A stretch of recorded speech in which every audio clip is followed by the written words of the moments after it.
All right, I think we'll start, and as people are able to log in, they'll join us. Thanks so much, everyone, for joining us tonight. We've had a fantastic response to this webinar, which is really great.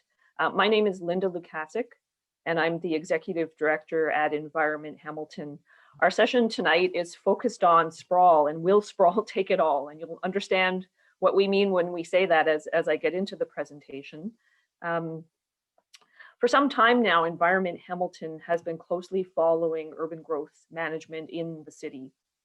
And we've had a long-standing concern about the City of Hamilton's interest in expanding urban Hamilton out into rural Elfrida. And this is a concern that has really driven us to call for the city to freeze the urban boundary and instead to figure out how to accommodate urban growth within the urban boundary. In order to preserve prime agricultural land and rural natural areas, and to facilitate the creation of more complete and climate resilient urban neighborhoods within that urban boundary. But before we, sorry, that's my welcome slide. Before we delve into the content of tonight's webinar, I just wanted to run through very quickly some Zoom webinar details. First, I want to make sure that you're all aware that this session is being recorded tonight. We'd like to be able to share it with people who couldn't make it. We're going to offer a Q&A at the end of the session, and you'll be able to ask your questions by typing them into the chat. And I have Beatrice Akoko with me tonight, and Beatrice is going to monitor the chat and share your questions when we get to that point. We will make the webinar slides and the recording of the webinar available on the Environment Hamilton website after the session. And we're going to email out a summary action sheet to all webinar participants, along with links to that webinar slide deck and recording after. So you'll have all that information from the session tonight. So the purpose of the webinar tonight is really twofold. I'm going to provide you with an overview of urban growth management in Hamilton, what you need to know regarding where the city is at with its plans to expand the urban boundary, but as well how Ontario's Ford government has made urban expansion across the greater Golden Horseshoe much easier than it was recently. So a key focus for tonight is going to be Hamilton's draft land needs assessment. And this is the city is currently holding some public information sessions about the draft LNA next week. So I'm going to talk about that land needs assessment in more detail, and we'll also share the information with you about those public information sessions. I'm also going to share more about where Environment Hamilton stands on urban growth management. And those of you who know us, you probably already have a pretty good sense of that. And so I'll explain that to you, why we believe that we need to freeze the urban boundary, especially right now in light of the climate emergency that we find ourselves in. But I want to step it back a bit and just share a little bit of context. So some Hamilton history around urban growth management. City of Hamilton planners have been following City Council direction set way back in 2006 to essentially bookmark rural Elfrida as the city's preferred location for future urban expansion. You've probably seen coverage of this in the media. The city, in fact, had even taken it to the point of developing a secondary plan for that area, even though right now I can tell you that area is not even formally within urban Hamilton. It's still zoned rural. So these lands are still zoned rural, and there's an argument to be made that, actually that's a good thing right now, that we haven't formally incorporated that land into urban Hamilton, because a decision from 2006 to make this a priority area for expansion 14 years later doesn't look as good. Times have changed, and a decision to sprawl out onto prime agricultural land really doesn't fit well with the urgent need to address the climate emergency. Well, at around the same time that the city was bookmarking Elfrida for future urban expansion, the former provincial Liberal government was rolling out the Provincial Places to Grow Act and the associated growth plan for the Greater Golden Horseshoe, and the Greenbelt Act and plan was emerging as well. And these were important tools, all aimed at reining in urban sprawl. There was that recognition that there was an urgent need to protect Southern Ontario's remaining prime agricultural land and natural rural areas, and to facilitate the emergence of more complete communities. And when I say complete, I mean communities where you can live, work, and play, urban communities that are more climate resilient. And then there was also a lot of thought being given to the need to address highway gridlock, so creating communities where people didn't have to commute as far. So I'm going to share this map. I think it's important that you visualize some of what I'm talking about. This map is useful because it does delineate the provincially protected greenbelt area. It's that green swath. And then you can see the sort of darker gray area, and that's urban Hamilton.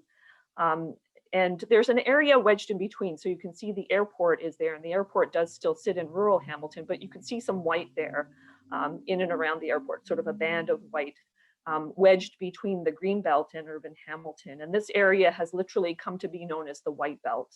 And I think it's mainly because it looks white on the map. And Hamilton isn't the only municipality in the Greater Golden Horseshoe with some white belt. It's important to note that there are two prevailing views when it comes to the White Belt. These are rural lands. There are some people who view this land as being an area in waiting for urban expansion. Well, there are other people, including Environment Hamilton as an organization, that believe it should be viewed as a food belt, an area that really should ultimately be incorporated into the provincial green belt to ensure protection of the prime agricultural land and rural natural areas that you'll find within this area.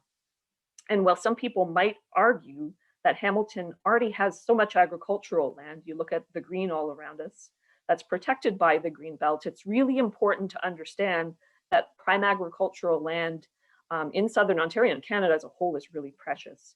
In fact, the city of Hamilton had a study done a few years back by a consultant, and the consensus that came back was that we can't afford to lose any more agricultural land in Hamilton. So in other words, if we want to be able to feed ourselves into the future, especially as the climate crisis becomes a bigger issue, we really need to protect our agricultural land as though our lives depend on it.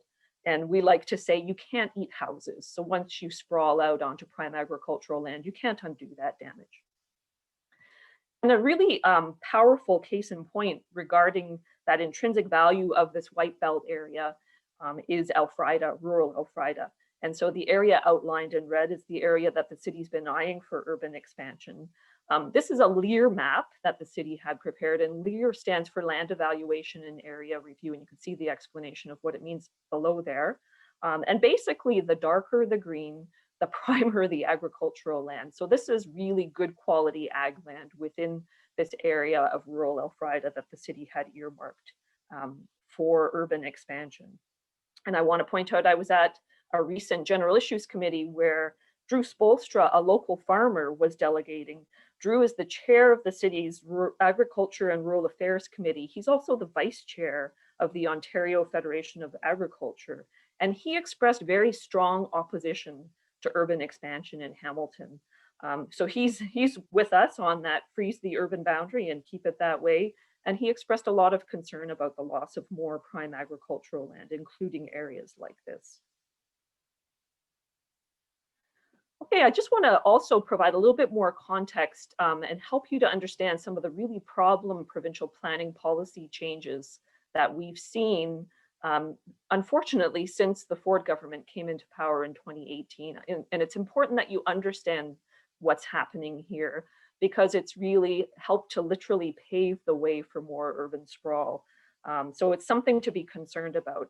Unfortunately, all of these elements that I'm going to share with you are changes that are now in place that we're going to have to contend with in communities like Hamilton. And I think what we're going to see, I think Hamilton is one of the first out of the gate in moving along with a land needs assessment for urban growth management. But I think we're going to see a domino effect where municipalities around the Greater Golden Horseshoe are going to be struggling in the way that we are because of these rule changes. So I'll try not to avoid digging into the weeds too deeply on provincial policy detail, but just give you some of the fundamentals. So one of the changes that has been made by the Ford government is they've opened the door to private boundary expansions. These can be up to 40 hectares in area, and so a landowner can now initiate that process. And this is just to try to visualize this, I've got stuck in my head an analogy that an activist friend of mine, Dr. Ella Haley, put out there. And she said, you know, this is sprawl one farm at a time, that 40 hectare size. Well, prior to this policy change, only municipalities could initiate boundary expansions, and they could only do it as part of what's called a municipal comprehensive review. So this holistic look at if and where we need to grow outwards as a municipality. So these private requests can occur outside of that comprehensive municipal process. And there's also no limit to the number of individual 40-hectare parcel requests that can be pursued. So just think about that. It makes for municipal chaos when it comes to trying to manage urban growth. And please be aware too that in Hamilton, we have several private landowners trying to do this right now. And it's for white belt land near the airport. And you've probably read about some of this in the local media. Another change that the provincial government has brought into place is that urban intensification and density targets have been lowered. So in other words, we've got a facilitation of more sprawling development. And I'll get into a little bit more detail on that too. Under the former Liberal government, there were minimum requirements for urban intensification within what are called urban built-up areas. So that meant that a percentage of all new residential units had to be built within that area. And then there were also targets for density in what are called greenfield areas. So if you imagine within urban Hamilton, but on the edges, the areas that haven't been developed yet. And this is expressed in terms of jobs and people per hectare. So the Ford government has effectively reversed a direction that the Liberals were taking us in, where they were phasing in more stringent, more ambitious density and intensification targets over time. So currently, Hamilton is required to accommodate a minimum of 50% of all new residential units within the built-up urban area, and 50 jobs and people per hectare in designated greenfield areas. And this would include any newly incorporated urban lands. And we were heading for minimums under the Liberal government of 60% on the urban intensification and 80 jobs and people per hectare in those greenfield areas through the previous government. So definitely more ambitious. So, but one thing that I would point out is that regardless of this backward move from the Ford government, it's really essential to note that municipalities have the power to set these intensification and density targets at levels higher than these provincial minimums. And we keep reminding our municipal council of that that's where a municipality has some power.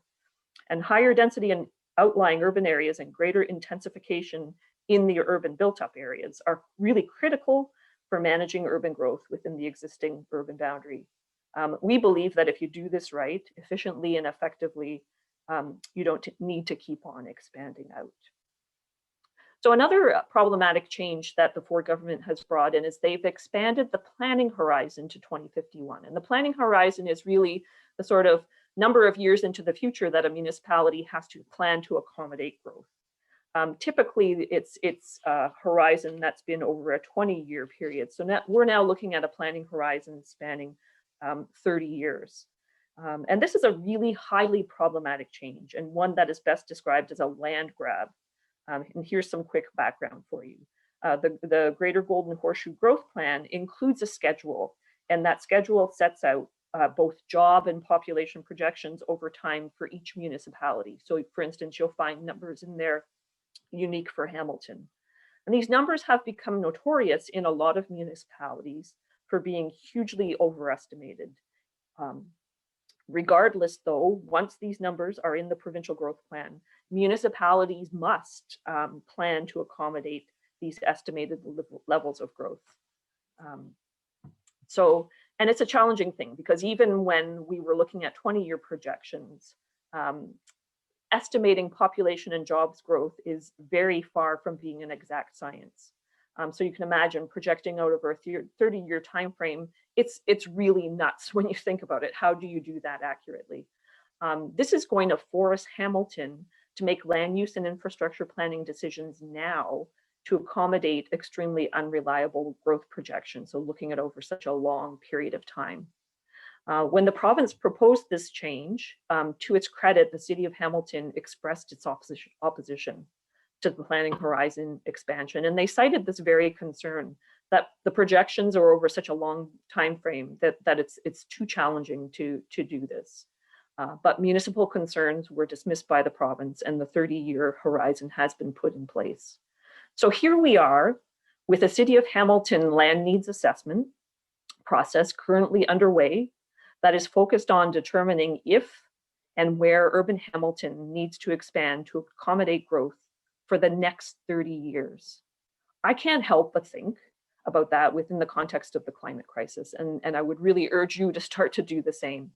And the reality that the next decade, starting immediately, is key if we have any hope for a climate resilient future. Planning for 30 years into the future with sprawl-friendly rules is a pretty messed up approach when you think about it within the context of that reality. And then finally, the provincial government has modified the methodology that municipalities must use for their land needs assessment. And they've reinstated market demand as a driving force versus the previous focus on density and intensification targets. But this approach, this market-driven approach, is really what got us into trouble in the past. Allowing the market to drive how urban areas evolve and grow is really precisely what fueled rampant sprawl. You need intentional policies to guide urban form, and setting aggressive intensification and density targets, and then carefully monitoring whether these targets are being met is what we should be moving towards. And market demand is also a very subjective thing. Within the context of the city's land needs assessment process, we really need to be asking questions about how market demand is being defined. What are the assumptions around the influence of demographic shifts, for instance? Is the city looking forward or relying on past market trends is another question. Projecting market demand for housing types 30 years into the future, just like population and jobs projections, it's not easy to do either. And again, I would say layer the climate crisis on top of that and think about the kind of change we may be experiencing on that front over the next decade. I think we're going to be seeing pretty significant shifts as far as the kinds of living conditions that people want to have moving forward. And there's going to be much greater interest in more climate-friendly, complete community sorts of scenarios for people in the not too distant future. So I just wanted to throw this up here just to ensure that you all have a definition of what a land needs assessment is. And this is taken off of the city's website. And it's what you would think based on the name. It is a technical study, and it determines how much land is needed in the city to accommodate growth. And the city references here that they must follow a methodology developed by the province. And it's a required part of the city's larger municipal comprehensive review process. And as I've just explained, the province has made some changes to that methodology to integrate market demand as a key piece. I also wanted to share this map with you just to help you to visualize when I was talking earlier about the built-up urban area and designated greenfield areas within the urban boundary. I want to make sure you understand what I'm talking about. So on this map, the sort of beige colored area is the city's delineated built-up area. So this is where, when we talk about the 50% intensification, it has to happen within this area. And then those white areas that you can see, this is different from the white belt on this map, so I don't want you to be confused. And then the darker sort of grayish area is rural Hamilton. So that white area is land that is already within the urban boundary. So it's been incorporated and zoned for future development already. And so this is the designated greenfield area where we have those density targets in the form of jobs and people per hectare. And then I just want to bring you back again to this map showing urban Hamilton in gray and the designated, the built up urban area plus the designated greenfield area combined, and then the green belts. And again, the rural white belt lands. So our focus tonight is really going to be on these rural white belt lands, because these are the lands that are at risk from being gobbled up by urban sprawl as the city works through its land needs assessment process. So will sprawl take it all? And this is what we need to think about, really, is that what we don't accommodate here within the urban built up area or the designated greenfield area already within urban Hamilton, it's going to end up over here in those white belt lands. And so that's what's at stake. So will sprawl take it all? right now it sure is looking that way. So the visuals that I've shared here are from the city's draft land needs assessment. You can, and I'll provide the link. Well, actually, I've got it down at the bottom there, engagehamilton.ca. So the city's shared some visuals just to give people a sense of, in their draft analyses, what kind of information is coming out. And it's very interesting just to reflect on. This first circle that shows the projected need for additional 3,440 hectares of land for urban expansion, which is just massive, mind-boggling. The city has shared that to indicate that, you know, if we continued with current trends in terms of the kinds of density levels that we're developing our urban greenfield areas at, that this is what we would need to accommodate that. So it's crazy. The next circle, that set of circles that shows a 2,280 hectare land need, which is more than what the white belt is. The city's done this calculation to show that if they just stuck with the growth plan minimum, that's how much more land that they would still need. So this really helps to underscore that those provincial minimums are really problematic in terms of the amount of additional land consumption they would require. And then the city's provided two other scenarios, and these are the scenarios that they're looking for our feedback on. One scenario shows an increased target, and that's a 55% intensification target that would still require 1,670 hectares. And then what they call an ambitious density, which works out to an average of 60% intensification to 2051. And they're saying that would require 1,340 hectares, which is still, the 1,670 is pretty much all of the white belt. The 1,340 is not far behind. So that's where we find ourselves at with what's being put out there.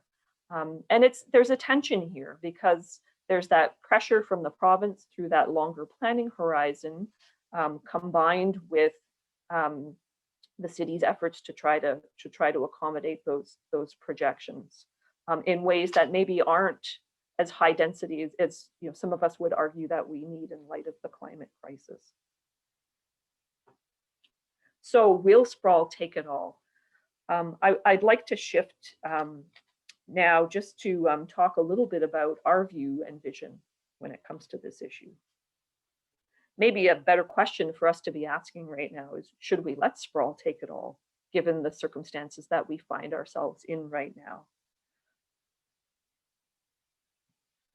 So I want to just start by saying, for a very long list of reasons, we're really deeply concerned about any land needs assessment that proposes to expand the urban boundary into rural Hamilton. In light of the climate emergency, again, I'm going to say it, we believe that there's an urgent need to freeze the urban boundary, and that need is more important than ever before. Well, why is that? I mean, I could provide a very long list of reasons. Some key reasons on the list include the fact that outward growth increases a city's carbon footprint. It's just plain simple urban form. You know, the larger the area, the more challenging it is for people to move around in a low carbon way. It creates car dependent neighborhoods. And this is not where we want to go in Hamilton, where the reality right now is that existing suburban neighborhoods that are within the urban area already, within the urban boundary, don't have adequate public transit service, if they have public transit service at all. And I hate to say this, but good luck with active transportation in a lot of these outlying areas. I think, you know, I just envision an area like Upper Centennial and Rymal and try to imagine how that would feel to be walking along or riding a bike. There's a huge challenge in the way these communities are evolving and growing. They're not, they generate car dependency without a doubt. Outward growth also consumes prime agricultural land in rural natural areas. And again, that's going to make cities only more vulnerable to climate impacts. It makes it more difficult too, we would argue, to build higher density urban neighborhoods. I mean, the power of a firm boundary is that it refocuses how development happens and how urban growth is accommodated. And there's huge value in pushing for approaches that are going to get higher density neighborhoods, whether it's through gentler density in outlying more suburban areas or more intensive density within a downtown core or other areas where that's more appropriate. Increasing the population in neighborhoods helps to establish that support for good public transit, facilitates the ability to bring in enhanced neighborhood amenities, all kinds of positive things. I mean, I can't see a downside really. And then finally, it's worth mentioning that outward growth really doesn't pay for itself. We all subsidize sprawl in the city of Hamilton right now. And I don't know about the rest of you, but I don't want to do that anymore. I'm tired of it. And I'm sure you could all add a lot of other concerns to this list. And I want to finish this list by saying, and I'm sure you've heard this, but I'm going to say it again because I think it's worth repeating. Dr. Diane Sachs, the former Environmental Commissioner of Ontario, put it very aptly when she said, sprawl is Ontario's tar sands. So we need to think about that as we evolve and grow as a city. So because of all of these concerns, our vision moving forward is really focused on figuring out how we can build a sustainable, climate resilient, and inclusive Hamilton. And I'll speak more about the inclusivity, but that's certainly an important piece of this for us as well. I just wanted to share this slide, the Atlanta versus Barcelona slide. Some of you have probably seen this, but I think it's a really powerful slide. It tells a very powerful visual story about why growing outwards is such a bad idea from a climate crisis point of view. And while you're looking at this slide, consider this, because it got me thinking, well, what is the area of urban Hamilton? And urban Hamilton, and that would be the area within the urban boundary, is about 351 square kilometers. So think about that too when you're looking at these numbers. In urban Barcelona at 162 square kilometers, accommodating 2.8 million people with very, very low carbon footprints on the transportation side in comparison to a sprawling US urban center like Atlanta. And anyone who's been to Barcelona will know that it's a wonderful city, very high quality of life, lots of green, and heading in that direction more and more all the time. So when I look at these comparisons and I think about where Hamilton's at, I find it hard to imagine that the city of Hamilton couldn't freeze the boundary and accommodate more people within the urban area. We need to look at this very differently, and I'm not saying it's going to be easy, but our future really does depend on it. I'm guessing a lot of you have probably come across this concept too. It's the Parisian 15-minute city concept, and it's gaining a lot of traction. A lot of people are talking about this right now, and this is a visual representation of that. So the idea is, you can see the chez moi, so someone's home in the center, and the idea that you build communities so that people can move around, largely using active transportation to get to all that they need to get to have a fine quality of life, to live, work, and play. And so that's the kind of vision that we need to be embracing as we move forward. So I guess the question then is, how do we really transition to accommodating growth within the urban boundary in ways that create that increased quality of life and climate resilience? I want to share some key ideas with you just to get you thinking about the possibilities. And while I'm describing these options, imagine if the city made these options the priority areas for urban growth. I think part of the frustration that we felt is that up until now, the priority for growth was really placed on an area completely outside of the urban boundary. And maybe in fairness, that's not completely true. The city has, the waterfront development is an example of a really good effort to do some infill, but for the big stuff, it was focused outside. And what would happen if we were inward looking on the big stuff? And so I'd add to that, we're all about the sustainable, climate resilient, and inclusive. And we see that the managed growth within the urban boundary model providing many more opportunities to address, key challenging issues like housing affordability and range of housing options. And I have to say that no one is going to convince me that outward growth is going to help to house those in most need of housing. So that's something I struggle with as well. So here's one example that I think has a lot of potential. And the positive thing here that I can share with you is that the city of Hamilton is in the midst of pursuing policy on this front. So the city is doing a residential zoning review, and second dwelling units are a key part of that. And so this is just a visual representation of the different forms that SDUs can take. We've been doing some pilot work in Hamilton already around things like laneway suites, as that's an example of an SDU. So at Environment Hamilton, we're watching and we're learning. And we're certainly going to be pushing for this to be a residential zoning policy that spans neighborhoods across the entire city.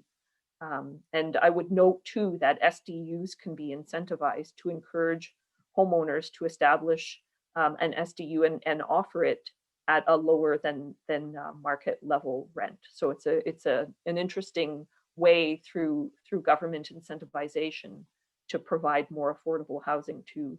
And other municipalities have done this. And my understanding is that we do have a very small pilot of this approach underway in the McQuestion neighborhood. So that's great to see. But one example of a really great way through what would be described as gentle density to accommodate more people within urban Hamilton and an across neighborhoods kind of approach. This visual, again, is probably one that if you've been following planning issues, you've seen. I really like this one because it speaks to that issue of what planners call missing middle housing and acknowledges that there's opportunity to increase density in a whole lot of different ways that don't necessarily require 30, 40, 50 story towers. Not that those don't have their place and purpose as we work to intensify, but I think this is a really nice way to look at, if you're trying to increase the number of people living in a neighborhood to ramp up to those critical population levels to support all of those wonderful complete community amenities like transit. There are lots of different forms that kind of intensification can take.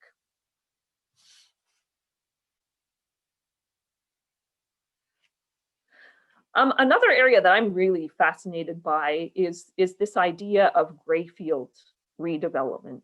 So you've probably heard about brownfields, and I've talked about greenfields tonight. Grayfields, the best way to describe them is think about a shopping mall with a massive parking lot. That's a grayfield. So this visual that I have here right now is the intersection of Kennedy and Steeles in the city of Brampton. And the city of Brampton seems to be putting a lot of energy into prioritizing grayfield redevelopment as a way to accommodate their projected population and jobs numbers. And so I really love this vision of how you could take a grayfield intersection and turn it into something like this. And we definitely have the potential to do that in Hamilton. And so if you look at this visual, sure, there still are lanes of car traffic, maybe more of them in this visual than a lot of us would want to see. But you can see higher density residential, commercial at street level, bike lanes, an LRT running through the system, lots of green. So the vision is certainly taking things in the right direction, particularly if you imagine what an intersection like this in Brampton may have looked like before. And this is another example too. This is City of Brampton. And again, it's a grayfield, the Shoppers World redevelopment at Hurontario and Steeles. So a really great vision for accommodating more people. And the way this is described, I was on a webinar and I heard one of the senior planners from the City of Brampton talking about this. And when they've built this out completely, there'll be a population of 100,000 people within about a 20-minute walk to higher order transit, to the LRT line. And that's an amazing vision. And I don't think it's one that's beyond the reach of us here in Hamilton. And I wanted to share this with you to give you a sense of that. I just went on to Google Maps and did a snapshot of both Eastgate Square and Limeridge Mall as two examples of very large grayfield parcels that have potential. And Eastgate Square, this is my neighborhood, so I can tell you that I was part of a neighborhood secondary planning process where we've already had this conversation about the potential to redevelop that site. So that's very exciting and hopeful to me. And part of what we discussed was a future where along Queenston and Centennial, you would see higher density development and maybe stepped down towards the single family residential on some of the edges of the mall, mixed with commercial retail, as well as a transit hub. So my dream would be to see this as the terminus of the first phase of an LRT line, so higher order transit, and then a whole lot of people accommodated in an area like this. And people would be again, within walking distance of that higher order transit. So it's very much along the lines of what we're seeing happen in Brampton. And then in this location, when you think about it, that stretch of Centennial Parkway from Queenston down towards the Queen Elizabeth Way ends at a Provincial GO station, Confederation station, where someday we will have GO train service. So there's a potential along that whole corridor. And again, the city has thought about this rezoning to see a higher density residential with commercial at street level develop along that whole stretch. So these sorts of opportunities, can you imagine if we were prioritizing them now in the same way that Brampton is? And they're working with private landowners to make that happen. I just think there's so much potential. And then I also just wanted to throw in an example of, again, node and corridor development along major arterials. Again, I know that the city is already talking about this, but I think we all need to be pushing for these approaches to be prioritized. So I'm pointing to Upper James here, because if you think of Upper James, there is, again, lots of wasted space, some larger and smaller gray field areas up there that could be put to much better use. And if you combine that with higher order, maybe bus rapid transit and active transportation amenities, that could make a huge difference. And then, of course, we have the East-West Lower City LRT route that would hold the same kind of potential. So these are the sorts of things that we need to be talking about and pushing for first and foremost.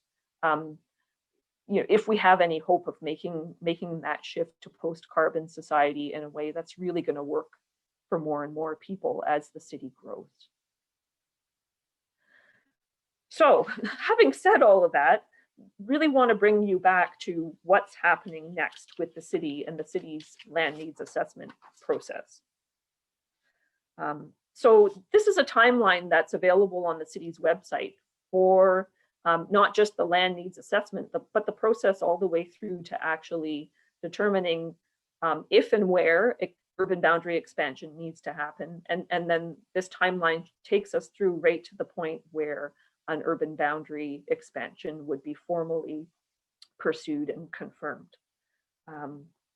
So the timeline is aggressive, really, when you think about it, because here we are in January with the city next week doing public engagement on their land needs assessment and talking to all of us about phasing principles for growth.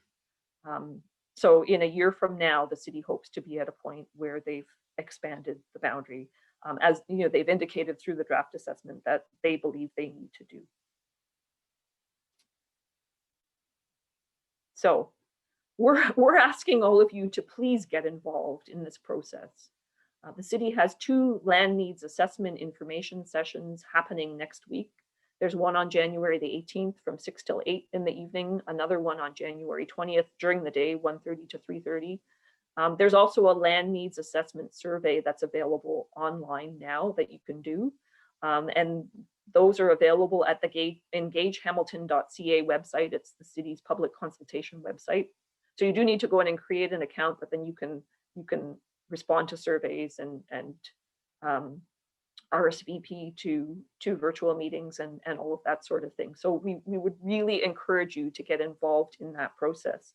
And one thing that I'm going to tell you, and this makes me feel really hopeful about all of this, and it also reinforces my resolve to work to convince all of you that you need to get involved, is that in the last round of city engagement with the public on land needs, this would have been under a previous land needs methodology before the Ford government changed it, and it was face-to-face engagement. Some of you may have attended some of those sessions pre-COVID. The overwhelming response that city staff received from Hamiltonians was that we're very concerned about the climate crisis, that we don't like the idea of the urban boundary being expanded, and that we want to see the city deal with urban growth in a way that is more climate resilient. So city staff said that. So I guess my message to all of you is that those who did take the time to engage, you made a difference. Your input was documented, and it was the overwhelming sort of perspective that those of us who took the time to get involved shared back with the city. So please go back and do the same again. We really need you to do that. I've also added here the fact that the city is also engaging the public right now on their community energy and emissions plan, and that's currently being developed. So there is a virtual public meeting on January the 28th, and there's a survey that's available online as well, and that's also at Engage Hamilton. It's pretty obvious that energy planning is very intimately connected to urban form. So it's going to be very important for all of us to push that community energy and emissions plan in the right direction. I think one challenge that I keep seeing happening is that there seems to be an approach at the city where the assumption is that as long as you do everything right in each neighborhood, we'll be good. We need to be thinking about that not only in terms of doing the right thing within each neighborhood, but ensuring that we're not blowing that urban boundary out, creating a larger carbon footprint, because then any of those efforts that we make in those individual neighborhoods in that expanded area are likely going to be canceled out by the impacts of creating a larger urban area when we're talking about climate impacts. And I just wanted to, I know this print is small, but I was looking more closely at the city's land needs assessment survey. And one thing that I did find very interesting is that the city is only giving us the ability to tell them whether we like the increased target scenario or the ambitious density, their version of ambitious density scenario. So I think this is something that we are going to need to challenge. We're going to need to push for something different here to avoid that boundary expansion. I know that's what we'll be pushing for as Environment Hamilton. But so a little bit frustrating that there doesn't seem to be an opportunity, at least in that particular question, to set out an alternative vision. So you may need to get creative in your survey responses if you agree with us that something different needs to happen here. But I would note that there are climate specific questions in the survey as well. And I think that's a good indication too, that the city is hearing from the public are repeated requests, I think, that are evolving into demands for Hamilton to focus on the climate emergency and climate resilience. So that's good to see as well. So I also just wanted to say, from an Environment Hamilton point of view, we would really encourage you to get involved and to stay in touch. And there are two things that you can do to help to make that happen. We're really rolling out an effort this year to get more neighborhoods engaged in climate action. So we are looking for neighborhood organizations, individuals willing to step up and get their neighborhoods organized. Some of you on this call I know have already reached out to us. So if you're interested, please email us at climateneighborhoods@environmenthamilton.org. And we're working at the staff level really fast to get lots of great stuff pulled together to help all of you to take action individually and collectively in your own neighborhoods. And then I would also encourage you, if you're not a member, to join Environment Hamilton. Membership is free. It gets you onto our e-blast list, and that'll provide you with updates on what we're up to, the issues that we're working on, and any upcoming events. And so with that, I think we're going to shift over and do our best to answer questions. So I'm just going to stop my screen share. So Linda, we have two questions. Okay, great. One is from Dave, and he asks, even if the city must use 2051 as a growth target, is it not reasonable to require them to plan any urban boundary expansion in 10-year increments, not reclassifying or rezoning land all at once? Yeah, I would hope so. But my understanding, Dave, is that the process that the province has set out requires the municipality to incorporate all of that land into the urban boundary with this expansion. So you would think that would make more sense for a whole lot of reasons. And my understanding is that's very much what City of Hamilton planning staff were trying to get to with the feedback that they gave to the province, because they pretty much said, we don't support the 2051 planning horizon. We'd rather you just let us start to think about what we might need to do for that final 10 years. Don't lock us into taking that action now. The very cynical me says that in one fell swoop, this is a way for the current provincial government to facilitate and to basically, sort of stack the deck so that massive boundary expansions happen now. And the challenge there is that once you've incorporated land into the urban boundary, it's not coming back out again. And I think that's a very big worry. And why I think we all need to be paying attention and pushing back. So one more thing I would add, and we're going to, as I had mentioned earlier, we're going to be sending out to all of you an action sheet. And so we would encourage you not only to get involved in those city meetings, but call your councillor, call the mayor, tell them how you feel about what's happening here. Call your MPP as well. Even though we're in a situation where this provincial government has changed the policy and pushed us in this direction, I think it's important to speak out because we're now seeing, as this policy is being implemented on the ground, how problematic it is. This is, and for any of you who've been following the other crazy policy changes, ministerial zoning orders that allow development in provincially significant wetlands, all of these crazy things, the very cynical me says this is all about facilitating, and giving to the development industry what they want. And we've hit a point in Ontario, and I would say at a planetary level, where we're grappling with an existential crisis. The climate crisis is that. And that's what our priority needs to be. And I would add that, sadly, we're dealing with a provincial government that is also not taking that crisis seriously enough. So we need to be speaking out about this. I don't know what else to say on that front. This is a bad situation, and we need to be vocal about it. Yeah, Linda, there's somebody in the chat who's asked, is it still worth going after the provincial government? Absolutely, absolutely, because I can tell you, we're kind of the first out of the gate. So I can tell you, and this is a good and hopeful thing. Environment Hamilton is part of a couple of higher level collectives. We're part of the Ontario Greenbelt Alliance. We're also part of a campaign called Ontario Yours to Protect, and that campaign is spearheaded by Environmental Defence. So I can tell you through our involvement on the steering committees of both of those initiatives, we're all talking about this, and we're all talking about how we can collectively work across municipalities and raise our voices over these issues. So I'm working hard, and we'll work hard as Environment Hamilton right now to help all of you to speak out on this. But this is something that others will learn from us in Hamilton as we share information and mobilize people. But we're hoping that this builds into a larger call out from Ontarians about why this is so problematic. And I would add too, just to get a little bit political here, a provincial election is coming up. So imagine if we end up in Hamilton doing a massive boundary expansion in early 2022, only to see a change in government and a potential undoing of this policy.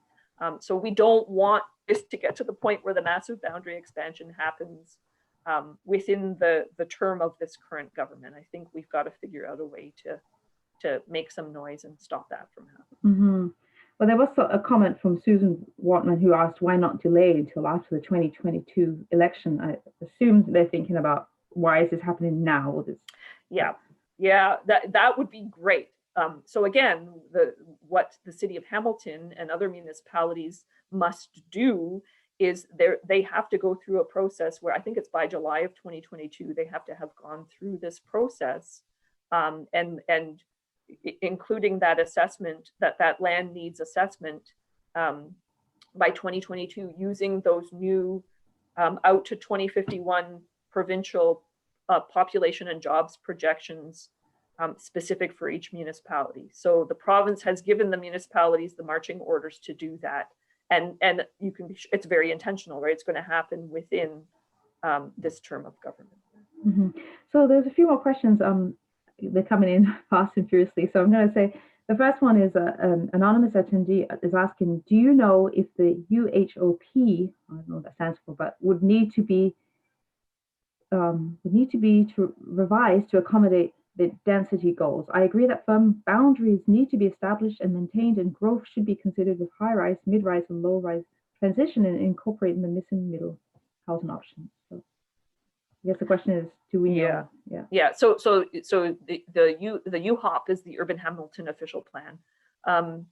And my understanding is, again, the provincial government sets those minimum density and intensification targets. Municipalities can opt to set higher targets. And so that would all be part of what they're doing right now, the land needs assessment. So this is where, and ultimately, that all of that planning has to go, the land needs assessment is done, and then the city ultimately goes to the province to get approval for that boundary expansion. So I guess there is opportunity there for the province to react to how a municipality might take things with those numbers. But the municipality does have that freedom in this process to set the density and the intensification targets. So the one thing that I think is worth doing is pushing for more scenarios to be evaluated. We still do have that challenge of the 2051 planning horizon, which, as I've already said, is crazy long, but I think it's worth us pushing as community members to say we want to better understand what these other scenarios might look like. So that answers the question. Yeah. So again, in the interest of time, I'm going to go really quickly here. There's okay, so there's some concerns about MPPs and not responding to people's calls, and that's not less of a question, more of a comment. So someone's asking, what do you do when the MPP like Donna Skelly is not responding to ignoring emails and phone calls? And another comment that Andrea Hoff has been pretty quiet, and do we know what her position is in this matter? Yeah, and I think this is something that, as Environment Hamilton, I think we'd be really excited to work with community members on efforts to reach out to other MPPs. We know we've got MPP Skelly is with the current government. So certainly if she's your MPP, it's worth being persistent and continuing to reach out to her, maybe send her a formal letter so that you've got on the record what your concerns are about this. I think it's, and I understand your frustration, and I can tell you in talking to other organizations that you're not alone in having that challenge with your MPP. Others are expressing the same frustration on a lot of these key issues in other parts of the Greater Golden Horseshoe. But we could certainly be doing more. We could be reaching out to the NDP, to the Greens, to the Liberals, and letting them know how we feel about what's happening here. I think that's probably a really worthwhile thing to do as we get closer to an election. But I think especially now with the challenges that we're facing here. There is a comment from Sandy Shore, MPP, saying people across Ontario are outraged by conservation authorities' change, and for those, possible momentum across many sectors important to keep pressure up. So to those who are asking whether or not they should take action or keep that pressure going, absolutely. Yeah, and anyone who's been part of responding to that, the public response has been huge to that gutting of the Conservation Authorities Act.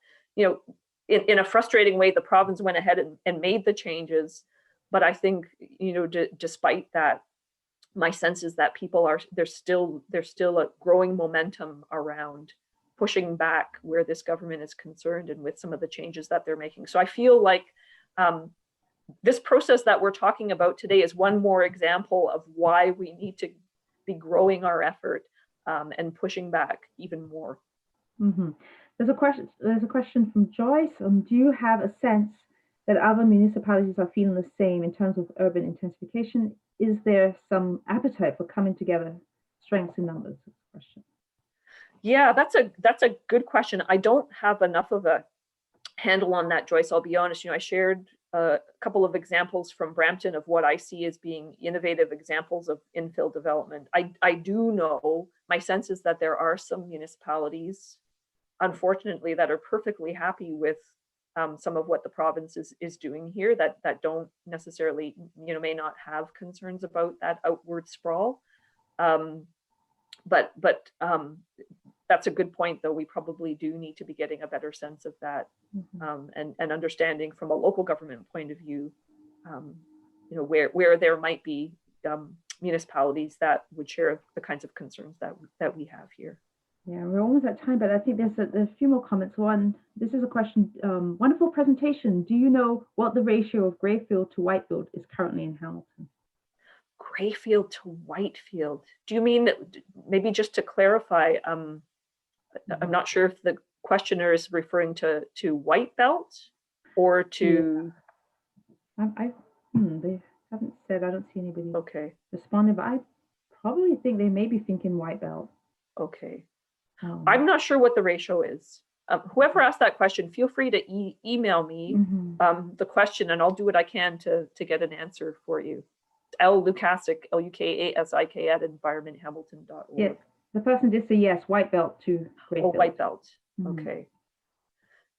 Yeah, I can't say I know the answer to that question, other than knowing that with certainty there are a couple of great examples where we certainly could be and prioritizing development, just as Brampton has done. So can you imagine if Hamilton was actively working now with the private landowner of Eastgate Square to make something innovative happen there? To me, it feels like those kinds of examples need to be coming first in the queue if we are really committed to building a climate resilient city. And that may be something that we can raise too, in terms of the kinds of questions the city is asking right now around phasing urban growth management. I think that's an important message that we could be sending. Prioritize that intensification within the urban area. Although, unfortunately, I think the market demand piece that the province has put in place may make that a little bit more challenging. Right. Then I don't know how much time. We have a few more comments and questions. I'm just looking in the chat now, and one person asked, okay, so sorry I missed the beginning. Did you speak to the AEGD? All the farmland along Garner Road in Ancaster is disappearing for an airport that isn't growing. The AEGD, yes.